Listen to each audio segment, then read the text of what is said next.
Get ready for the smackdown. Get ready for the smackdown. How you gonna react when you're put in the back now? Cause there's no turning back when you're facing the smackdown.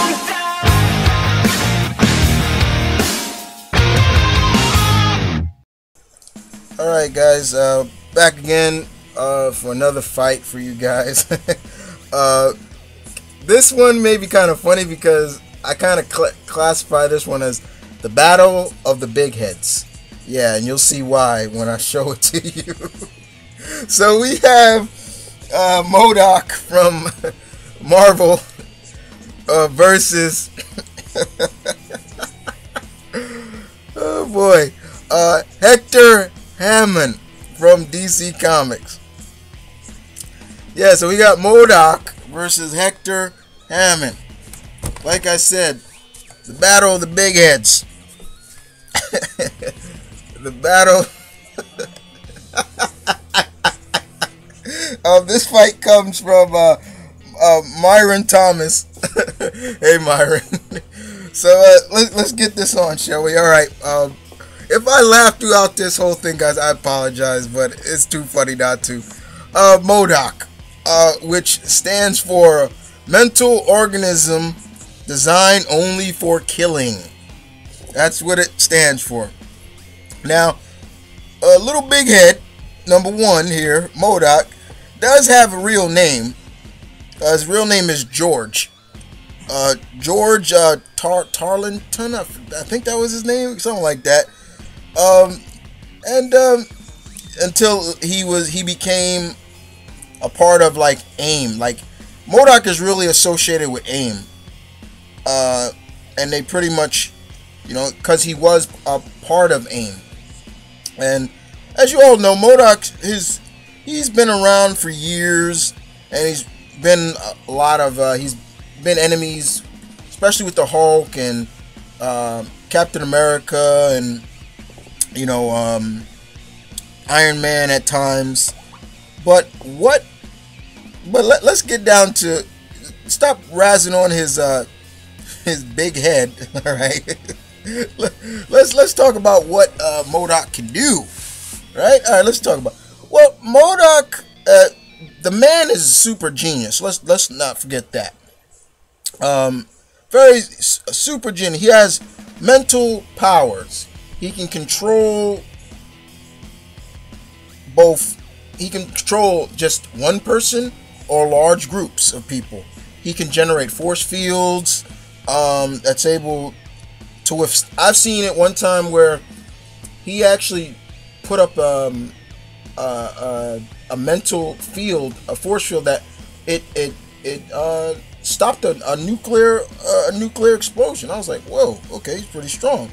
And that's pretty much courtesy of AIM. You know, AIM. But the point is, because of his mutation, his head grew bigger than his body. All right, so that's why he has to wield that like that armor he wears. And later on, they actually upgraded him where, to the point he has like four legs now, like spider legs. M.O.D.O.K, one of the weaknesses that pretty much Marvel quickly said, okay, we got to stop this, because that's one of his biggest weaknesses is the fact that his inability to move without his hover chair, because of his big head. Okay, so they pretty much quickly was like, okay, we got to stop that. But that was one of his weaknesses, big time. But now it's a lot different now, because of the fact that, you know, he has the 4 legs now and things like that.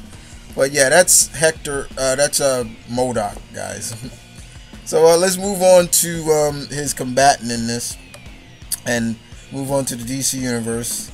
And we're going off to another big head. I'm sorry. We're going with Hector Hammond.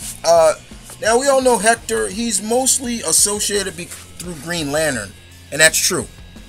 If I'm not mistaken, his first appearance was in Green Lantern.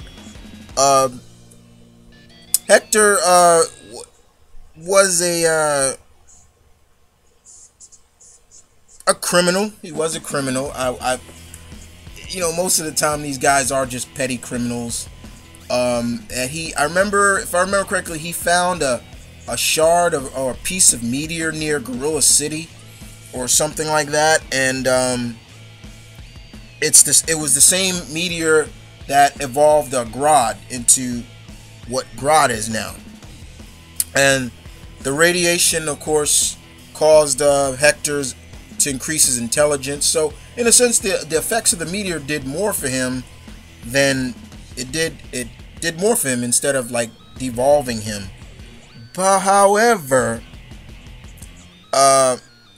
even though he became really wealthy and rich, because of his new intelligence, something changed. And not going to go too much into detail of all that. But later on, he would become an enemy of Green Lantern. Now, what are Hector Hammond's powers? All right. Now, of course, like I said, the enhanced intelligence is because of the meteor. He's got telekinetic powers, meaning, of course, he's able to move things with his mind, and he's telepathic as well, so he can read minds too. He can shoot energy, like project psychic blast at you as well. And he can also mess with your head, like cause illusions. So basically, think of a big-headed Charles Xavier. That is the best way to describe Hector Hammond. And at first, his head wasn't so big until later on it grew and grew and grew to it. Literally, his head was literally twice the size of his body. And there are times where I don't understand how he can stand without tipping over. But he is a threat, even to Green Lantern. But yeah, Hector Hammond, the other big head. Wow. All right, so we gotta move on to the battle breakdown between these two. It's intelligence versus intelligence. So it's brain versus brain. Psychic abilities versus psychic ability. Yeah, wow. So we have two intelligent villains, but with psychic abilities. Now, where can that go? Oh, yeah. We all know both would have pretty much fat egos, just big as their fat heads. I'm sorry. But this would be a very, very, I would like to call it a psychic chess battle. That's the way I look at it. That is the best way I would describe this.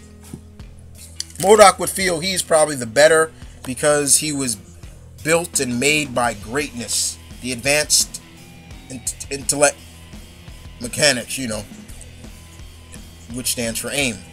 And Hector would have his, his own side to believing why he's better. So basically it's, measuring up to each other.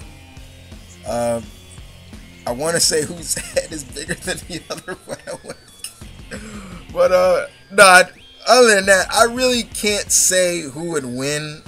I'm gonna stay out of this fight too. This is a very interesting one as well, but it's too funny not to just joke about because of these guys.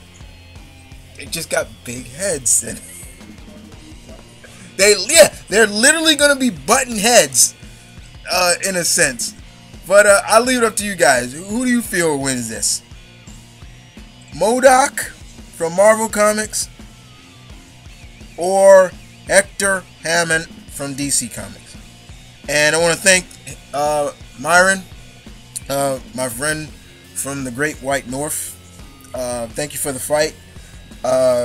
And I will see you guys next time with another fight. Fight number 21 is down. Next up, fight number 22. And you guys are going to enjoy this one. I'll see you then.